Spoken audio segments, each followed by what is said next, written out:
Bismillahirrahmanirrahim. Alhamdulillahi rabbil alamin. Wa bihi nasta'in ala umur dunya waddin. Nastaghfiruhu wa nastahdihi wa natubu ilaihi wa natawakkalu alaihi. Wa na'udzu bihi min syururi anfusina wa min sayyiati a'malina. من يهده الله فلا مضل له وهو المهتد ومن يضلل فلا تجد له وليا مرشدا ولا هادي له أشهد أن لا إله إلا الله وحده لا شريك له وأشهد أن سيدنا محمدا عبده ورسوله اللهم صل وسلم وبارك على هذا النبي الكريم سيدنا وحبيبنا وشفيعنا وزهرنا ومولانا محمد المصطفى وعلى آله وصحبه ومن دعا بدعوته وتمسك بسنته وجاهد في سبيل الله إلى يوم الدين رب اشرح لي صدري ويسر لي أمري واحلل عقدة من لساني يفقهوا قولي سبحانك لا علم لنا إلا ما علمتنا إنك أنت العليم الحكيم ولا حول ولا قوة إلا بالله العلي العظيم اللهم افتح علينا حكمتك وانشر علينا من خزائن رحمتك يا أرحم الراحمين اللهم أرنا الحق حقا وارزقنا اتباعه وأرنا الباطل باطلا وارزقنا اجتنابه قال الله سبحانه وتعالى في كتابه العزيز أعوذ بالله من الشيطان الرجيم كل نفس ذائقة الموت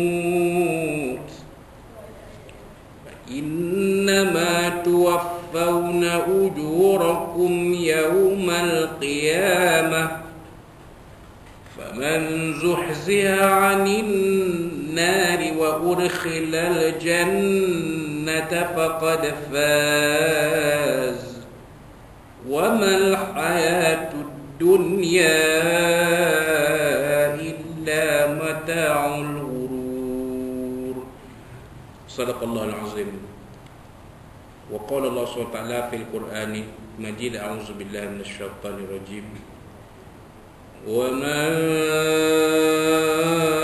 أمروا إلا ليعبدوا الله مخلصين له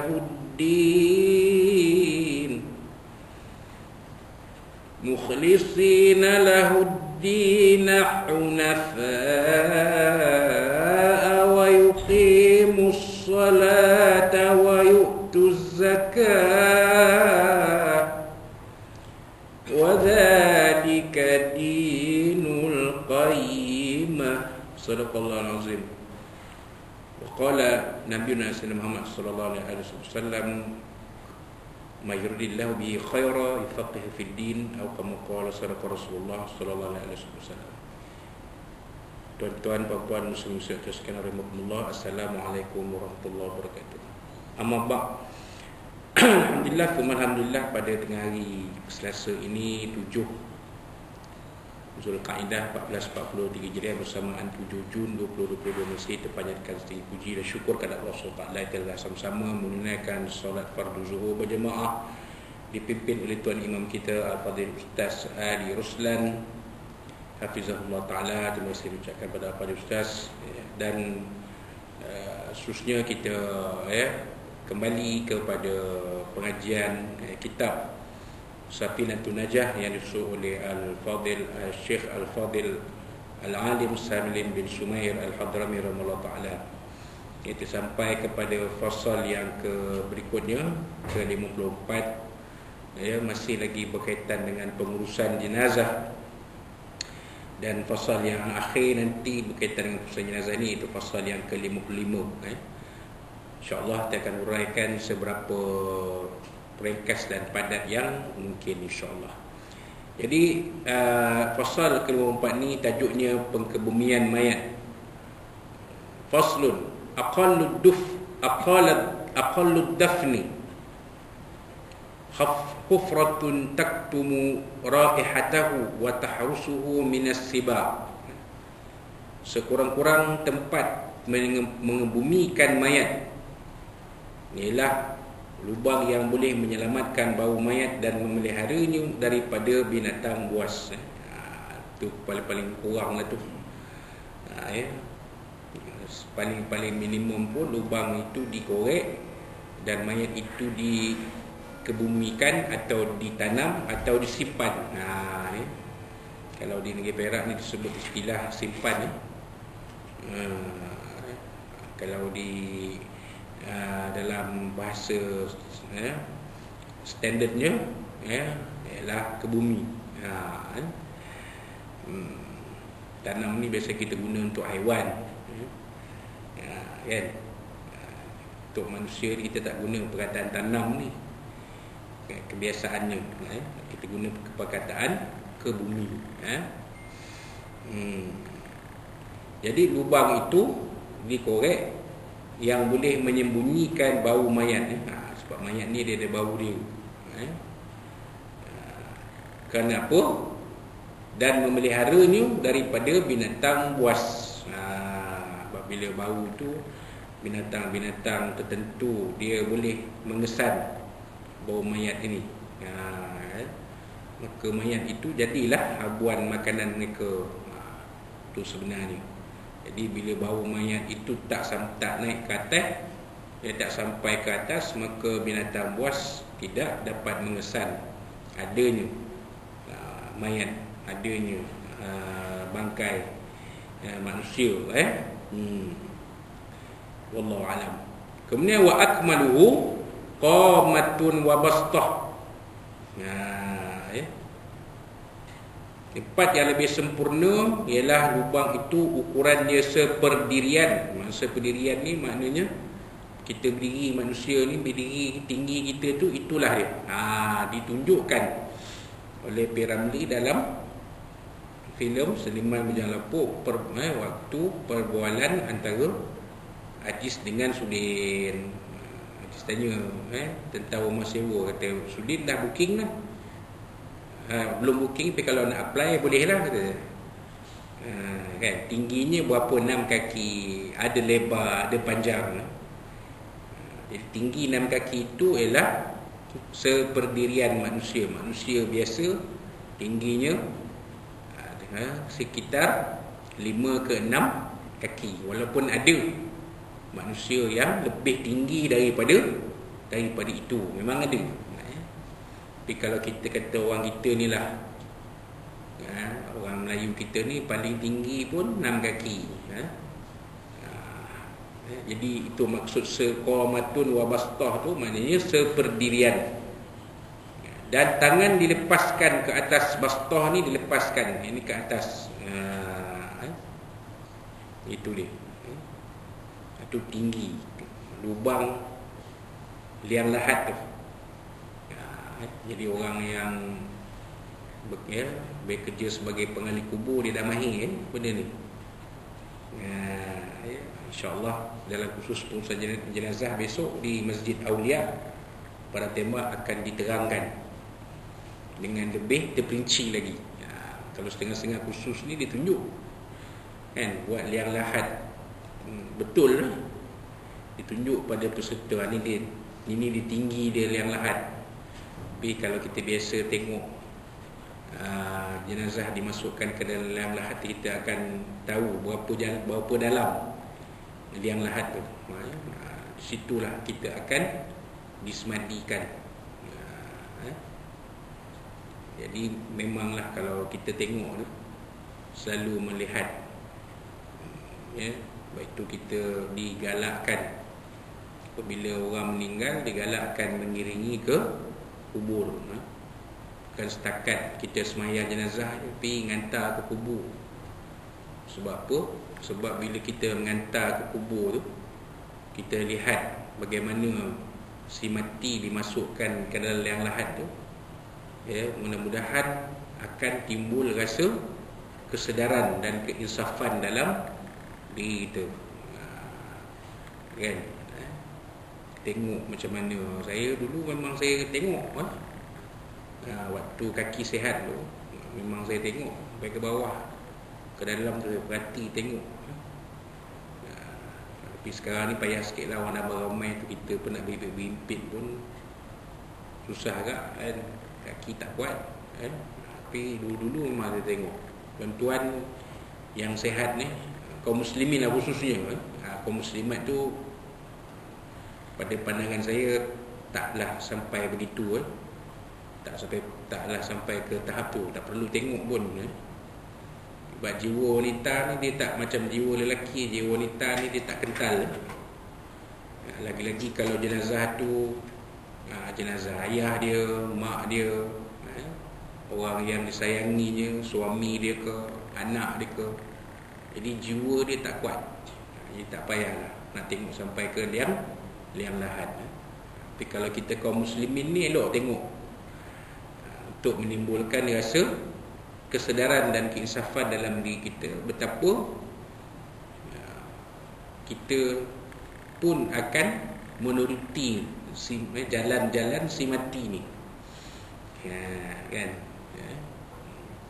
Tidak ada manusia yang kekal selama-lamanya. Disebut dalam ayat yang kita baca awal-awal tadi, kullu nafsin dha'iqatul maut. Tiap yang bernyawa pasti akan merasai mati.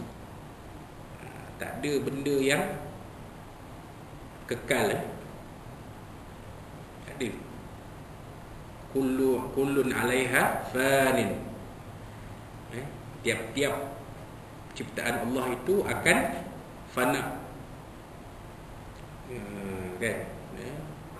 Yang kekal hanya Allah Subhanahu wa ta'ala, wa yabqa wajhu rabbika zil jalali wal ikram. Allah Ta'ala sebut dalam surah Ar-Rahman, yang kekal hanya kekuasaan zat dan kuasa Allah Subhanahu wa ta'ala, itu saja yang kekal.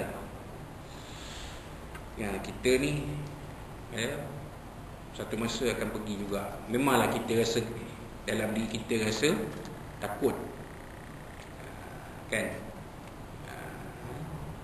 tapi kita sematkan dalam hati kita bahawa kematian itu suatu perkara yang pasti. Maka nikmatilah kehidupan itu sementara ianya masih ada. Kan? Maksudnya kita nikmati kehidupan tu, perbanyakkan amal soleh. Bila kita ada rezeki, kita nikmati dengan baik. Kan? Kalau kita makan minum tu, nikmati makan minum tu. Nikmati makan minum ni tak mesti makan banyak. Kalau kita nak nikmati makan minum, makan nasi 5 pinggan, air sejak besar, itu bukan itu bukan menikmati lah. Menikmati ni bila kita makan, kita rasa puas. Orang yang makan banyak belum tentu puas makan sebenarnya. Dia tak puas makan tu, maka dia makan banyak. Kan? Sebab kenyang dia tak tiba, masih lapar kan. Itu cerita lain nantilah. Nak ceritanya itu dia tadi, tentang liang lahat tu. 6 kaki, seperdirian manusia tu 6 kaki. Wa yudau khadduhu 'ala turab, diletakkan pipinya atas tanah. Waktu tu kita syorkan tadi kan, waktu nak dikebumikan, nak dimasukkan si mati ke dalam lahat tu, kita tengok macam mana rupa. Nak masuk tu kan, dibukakan tali ikatan kafan sebelah atas muka tu dibuka. Kemudian pipinya letakkan di atas tanah, pipi dicecah tanah. Kan? Maksudnya kain tu kita buka tu, jangan kain tu menjadi alas antara muka si mati tu dengan tanah. Jangan terbuka terus. bagi pipi tu cecah, pipi si mati ni cecah ke tanah. Itu maksud dia. Nanti Ustaz penceramah akan huraikan dengan lebih lanjut. Esok insya-Allah, dan kita akan usahakan untuk membuat rakaman video supaya tuan-tuan boleh yang tak ikut khusus pengurusan jenazah besok boleh menontonnya nanti. Benda ni ilmu tuan-tuan. Ya, benda ni ilmu. Tak semua kita berkesempatan untuk mengikuti majlis ilmu itu. Macam yang kita buat ni. Yang tak semua orang yang berkesempatan. Kan? Jadi kita ambil kesempatan yang ada tu. Kemudian wajibu tawjihuhu ila al-qiblah, dan wajib menghadapkannya itu muka si mati ni ke arah kiblat. Tu yang kita susun tadi tu. Lepas tu saya mengesyorkan tuan-tuan, bila ngantar tu jangan ngantar saja duduk kat belakang bawah kemah, pergi masuk tengok tepi liang lahat tu, tengok macam mana si mati tu dimasukkan, tengok betul-betul. Jadi kita akan tahu, macam ni esok aku mati, esok aku ni lah rupa aku. Kan? Itu cerita dia tentang pengkebumian mayat secara ringkasnya. Kod tu apa yang ditulis oleh pengarang kitab ini. Okey. Baik, seterusnya pasal yang ke-55, pasal yang akhir dalam pengurusan jenazah ni, tajuk yang diberi ialah membongkar kubur. Faslun. Yunbashul mayyitu li arba'i khisalin. Mayat dibongkar, mayat dalam kubur dibongkar kerana 4 perkara. Ada 4 sebab dalam kitab karangan pengarang kitab ini. Ada 4 sebab kenapa mayat dalam kubur itu dibongkar, maknanya digali semula. Walaupun ada sebab-sebab lain yang kita akan kaitkan juga, tapi mengikut pengarang kitab ini ada 4 sebab. Pertamanya lil ghusli idza lam yataghayyar, kerana hendak memandikan mayat apabila ia belum berubah. Maksudnya mayat ini belum ditanam, macam tu je. Kalau belum berubah, maka dibongkar, dikeluarkan balik mayat ni untuk dimandikan dengan sempurna. Contohnya mungkin orang mati dibunuh, ditanam macam tu je kan. Cari-cari bila tengok balik mayat tu masih dalam keadaan baik, belum reput, maka kita kena keluarkan dan kita kena uruskan dari mulanya. Mandi, kapan, semayang, kemudian baru ke bumi kan. Itu dia. InsyaAllah bila mati Datuk, KP kita akan hadir besok. Bagi besok daripada pukul 8 Datuk 8 pagi insyaAllah kita berkumpul sarapan pagi, dan kita akan mula apabila semua dah ready insyaAllah tu. Jadi hari ni tu kita menghuraikan sikit tentang pengurusan jenazah ni. Telah huraikan pengkebumian mayat tadi, dan kita nak huraikan tentang sebab-sebab membongkar kubur. Ada sebab ada yang Datuk pun maklum juga tentang sebab membongkar kubur ni. Contoh macam tadi lah kan, mayat dibunuh, dapat dicari, kalau keadaannya okey, kita keluarkan, dan kita selepas selesai urusan yang berkaitan, wajib diuruskan dengan cara yang selayaknya. Macam tadi yang kita sebutkan, mandi, kapan, semayang, ke bumi balik. Itu maksud dia. Itu yang pertama. Yang keduanya, walitawjihi ilal qiblah, kerana nak menghadapkan mayat ke arah kiblat. Maksudnya mungkin ke bumi itu arah mayat itu tak tepat, maka dibongkar semula dan ke bumi semula mengikut arah yang betul. Wallahu alam. Lepas tu kalau kita lihat tanah-tanah kubur sekarang ni ada arah kiblat. Tanah-tanah kubur perkuburan sekarang ada arah kiblat. Saya tengok satu tanah kubur di Teluk Gong, Pelabuhan Kelang. Dia tunjuk tanah kiblat tu besar, tanah kiblat tu. Jadi supaya bila ke bumi tu tidak berlaku kekeliruan arah kiblat. Tu dia. Sekarang ni. Sebab kalau mayat itu dikebumikan tak ikut arah kiblat, terpaksa dibongkar semula dan dikebumikan semula. Gitu Baik. Kemudian yang ketiganya walil mali idza dufina ma'ahu. Kerana mengambil harta apabila ia ditanam bersama mayat. Tapi kebiasaan tak adalah jadi macam ni. Sangat-sangat jarang berlaku. Ada tu. Mayat di bumi ada tanam dengan jam dia sekali ke? Barang kemas ke? Tak ada tu cincin ke tu tak ada, memang tak ada. Masyarakat Melayu kita memang tak ada. Tapi di tempat di negara pengarang kitab ni mungkin ada. Sebab tu dia sebut kerana mengambil harta apabila ia ditanam bersama mayat atau sebab-sebab yang menyebabkan mayat ini mesti dibongkar. Contohnya keadaan mayat itu mencurigakan. Itu kenalah. Keadaan mayat itu mencurigakan, macam yang pernah berlaku di Negeri Sembilan beberapa tahun lalu. Dia ke bumi dah macam biasa bumi kan. Tapi ada timbul syak. Kerana katanya di celah-celah kain kapan mayat itu ada tumpukan darah. Ada tumpukan kecil darah.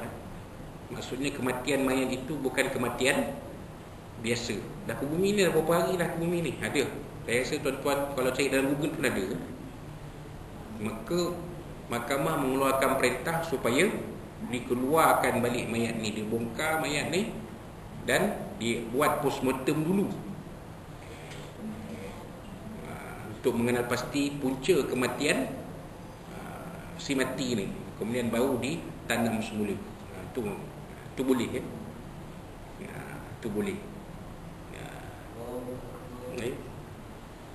Itu memang boleh diizinkan apabila adanya sesuatu perintah dari mahkamah. Boleh walaupun dah 3-4 hari ke bumi dah. Maka rupanya mayat ini adalah mangsa pembunuhan. Baru tahu cerita. Ada dalam cerita saya dah terbaca beberapa tahun dulu Dan juga apabila kawasan perkuburan itu terpaksa dialih atas sebab-sebab tertentu. Kawasan kubur itu dialih. Contohnya kawasan kubur itu terletak dalam jajaran baru, jajaran jalan raya baru. Macam yang pernah berlaku lama dah hampir 30 tahun dulu di Seremban di tepi simpang tu ada tanah kubur. Tepi simpang 3 tu ada tanah kubur. Jadi bila nak dilebarkan jalan tu, simpang tu nak dibesarkan, jalan nak dilebarkan, maka tanah kubur tepi simpang ni terpaksa dipindahkan. Tapi proses itu ada proses tertentu Datuk KP pun tahu. Sebab proses itu melibatkan pihak kita juga. Di samping pihak Jabatan Mufti dan Jabatan Agama, pihak PDRM pun terlibat sama. Jadi Datuk KP kita pun tahu proses pengalihan tanah kubur. Bukan pengalihan tanah kubur, mayat ni. Walaupun dia jadi tulang belulang pasal dah kubur-kubur lama tapi tetap kena pindah lah. Dengan batu-batu nisan tu kena pindah. Sebab kubur tepi simpang tu nak dilebarkan, nak dibuat simpang yang lebih besar, jalan yang lebih lebar, jadi dia masuk tanah kubur. Jadi kena bongkar semua sekali. Dipindahkan dengan batu-batu nisan tu, dipindahkan ke tanah kubur yang berhampiran. tanah kubur tanah perkuburan yang dipanggil makam Tuan Haji Said. Tu Datuk KP Bendau di Suban. Pindah sana. Kalau Datuk KP masih ingat, Simpang 3 Jalan Datuk Semang Gagap, situlah tempat dia. Situ ada tanah kubur dulu-dulu, tanah kubur lama. Contohlah. Itu dibolehkan, sebab yang dibolehkan kubur dibongkar. Wallahu a'lam. Kemudian yang keempat, walil mar'ati idza dufina janinuha ma'aha wa amkanat hayatuhu. Yang keempat, perempuan yang ditanam bersama janinnya, yang di dalam kandungan, dan berkemungkinan janin tersebut masih hidup. Macam kes baru ni di Kelantan kan, perempuan mengandung 7 bulan mati di tikam. Jadi kalau cek, kalau kata tahan ke bumi, mungkin doktor kata mungkin budak ni hidup lagi, contoh, maka boleh dikorek, boleh dikorek, dibongkar dan dikeluarkan. Mungkin janin budak itu masih, anak tu masih hidup. Tu dia. Wallahu a'lam. Yang keempat ni, tapi disebut oleh pengarang kitab ni, maknanya boleh dikeluarkan, dibongkar walaupun ada ke bumi, boleh dikeluarkan, kerana mungkin janin bayi itu masih hidup. Wallahu a'lam lah, ni terpulang kepada pihak hospital lah, pihak perubatan. Kalau kena pastikan mungkin tak tahulah kan. Tapi kalau ikut kebiasaannya postmortem dulu kan. Bila postmortem tu nak tahulah, waktu postmortem tu kalau pihak hospital mendapati bayi itu, mungkin dia akan buat kelahiran paksa kan, keluarkan budak tu, maknya matilah kan, maknya matilah, tapi budak tu hidup lagi, dikeluarkan secara paksa. Jadi benda ni terpulang kepada pihak hospital. Tapi kita sebut juga, sebab benda ni ada dalam kitab ni, kita sebut juga. Maknanya kalau dah ke bumi tu, si ibu si mati ni tadi, kalau ada yang berkata mungkin budak ni hidup dalam perut budak si mati ni ada lagi kot, maka boleh dikeluarkan, dibongkar si mati ni, dalam liang lahat tu boleh dikeluarkan. Wallahu a'lam. Jadi itu dia, habis kita membincangkan tentang pengurusan jenazah. Jadi insya-Allah pada kuliah kita akan sambung dengan fasal yang ke-56 yang tajuknya hukum menghulurkan bantuan ketika bersuci. Itu dia. Tinggal 2 lagi fasal untuk melengkapkan pengajian kitab ni, fasal yang ke-56 dan fasal yang ke-57. Insya-Allah kita akan uraikan fasal ke-56 ini pada kuliah yang akan datang insya-Allah. Jadi itulah dia sedikit apa yang kita boleh kongsikan pada tengah hari ini, yang baik dari Rasulullah dan kurang daripada kita semua. Wassalamualaikum warahmatullahi wabarakatuh. Assalamualaikum warahmatullahi wabarakatuh.